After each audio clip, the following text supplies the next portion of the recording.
Qué estrecha es la puerta y qué angosto el camino que lleva a la vida, y pocos dan con ellos. Lámpara es tu palabra a mis pies, lumbrera mi camino. En este sermón de la montaña en que nos encontramos, vamos avanzando ya en el último capítulo, son los 3, 5, 6, 7. Estamos entrados en el 7, que es el último capítulo de este sermón. Y retoma el Señor la exigencia. Recordemos que el Señor nos ha puesto una exigencia mayor, que debemos ser mejor que los escribas y fariseos, es decir, exigirnos mucho más, vivir la ley en su plenitud. Y eso implica eso, es decir, que cada vez seamos mejores, que cada vez nos esforcemos. Hoy insiste el Señor en eso, en estas tres invitaciones que nos hace, que yo voy a tomarlas, digámoslo así, un poco de abajo hacia arriba, de atrás hacia adelante, comenzando por el tema de la puerta estrecha, que justamente es una exigencia cada vez mayor de nuestra parte. No contentarnos con la ley del menor esfuerzo, sino todo lo contrario. Entrar por la puerta estrecha significa eso, que yo me esfuerce, que yo recuerde aquellas exigencias del discipulado de Cristo, que es cargar la cruz cada día, negarse a sí mismo, renunciar, seguirle con corazón dispuesto a donde Él me envíe. Hoy nos da la iglesia un ejemplo muy bonito frente a esto, que es San Luis Gonzaga. Dice la oración colecta, nos resalta dos virtudes de él: la inocencia y la penitencia. La inocencia en cuanto a la práctica de la pureza y la penitencia en cuanto a la renuncia. De hecho, San Luis Gonzaga renuncia a su principado con tal de entregarse al Señor en la vida religiosa.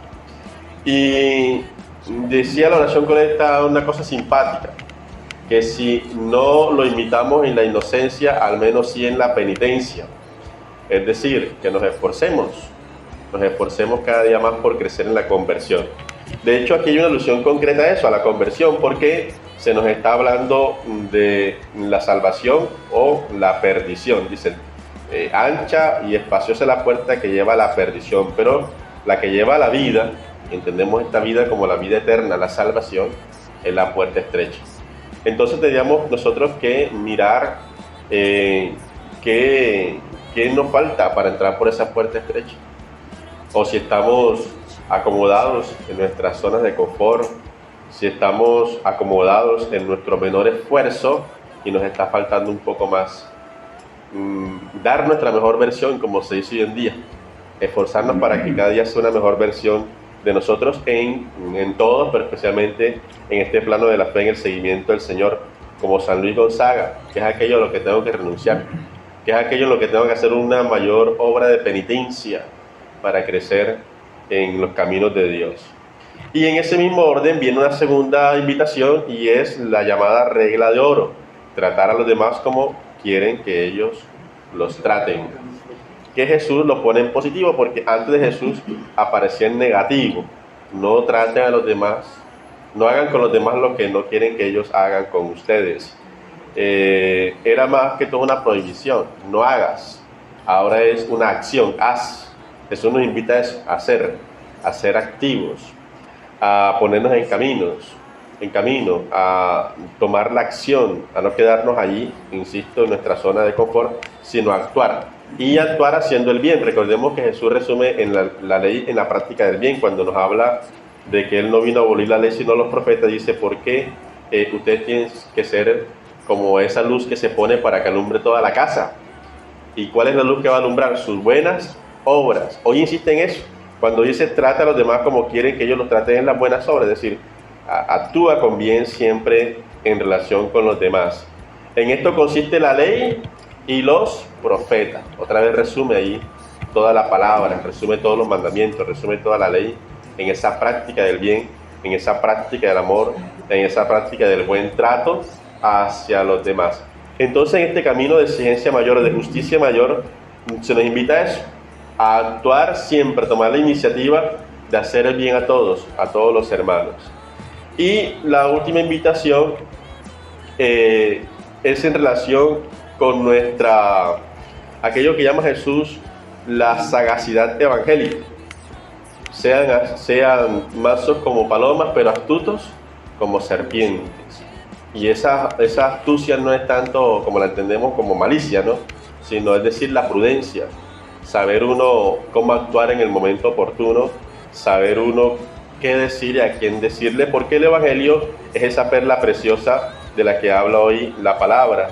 El Evangelio es eso santo de lo que hoy habla la palabra. No den lo santo a los perros, no les echen sus perlas a los cerdos. Estos dos animales eran considerados impuros por los judíos. Los perros, va a decir Proverbios 26:11, que, y discúlpeme la expresión, de hecho así lo dice la palabra, un tanto asquerosa, dice que la persona necia es como el perro que después que vomita se vuelve a comer su vómito, es aquel que vuelve sobre su necedad. Es decir, esa alusión al perro es aquella situación de impureza, de asquerosidad, lo más sucio. Está hablando del pecado. Igual que el cerdo se revuelca en la porquería y por eso él no va a valorar una perla porque no entiende lo valioso, no entiende de eso.